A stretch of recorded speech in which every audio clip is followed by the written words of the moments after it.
GM everyone, I'm building Writ. Tokenizing a reward asset is easy, keeping it compliant for its whole life isn't. Today, the issuer custodies a mountain of investor P. A honeypot and KYC is checked once, then never again. Writ fixes both on-chain and on Casper. Alright, so I'm going to head into the onboarding process now. I'm connected with my wallet already, and I'll head into the investor room here to generate a proof that this investor is accredited and is in the jurisdiction and not sanctioned, all in zero knowledge in the browser.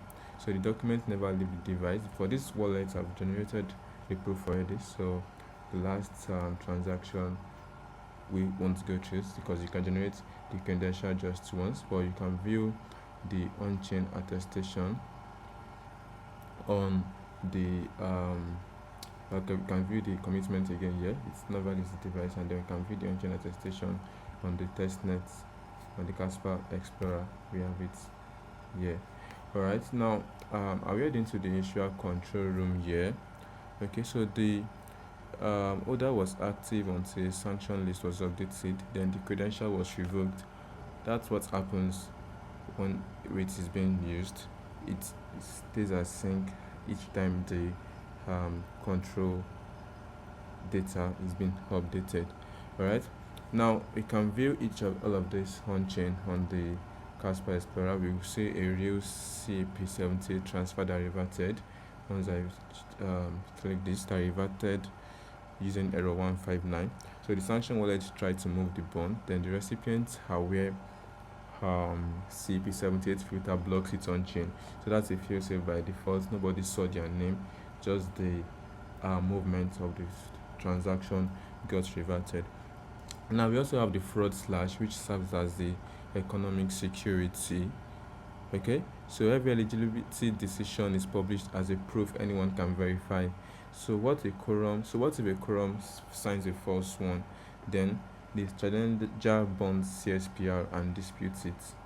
Then it goes to resolve to re-verify the credentials own proof on chain using Grot 16, and then it's false.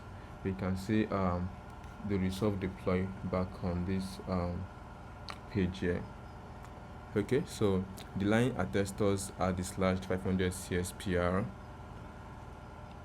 and then the challenger is paid a reward, and then we have a remainder of 110. Okay, back here we have a remainder of 110 CSPR, which is bound to the treasury. The order is revoked fraud, and their NFTs we get frozen out. All right, now we can also view the post fraud transfer here. Okay, so the regulator surface, back to the app here. Okay, we also have the documentation for each of the details on Writ. Okay, and for the regulator surface, on the regulator surface here now, the regulator can verify one compliance fact on demand. The order reveals the preimage, then the regulator recomputes the Poseidon-commitment that matches the on-chain value byte for byte. So nobody else about this order or any order is reviewed. No escrow, no pay. The order keeps their own claims.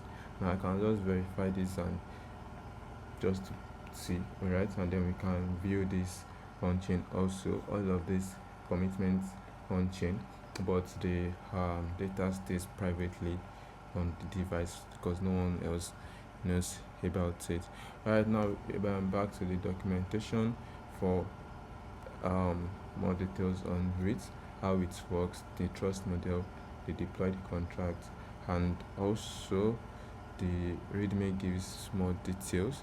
So we know Casper joined the ERC-3643 Association, and that's the standard for regulated reward assets. Writ is how you enforce it on chain, verified off chain, and then committed on chain. Enforce that every transfer with zero investor pay, and it's live on testnet right now. So every hash we have seen so far is a real transaction. Thank you everyone.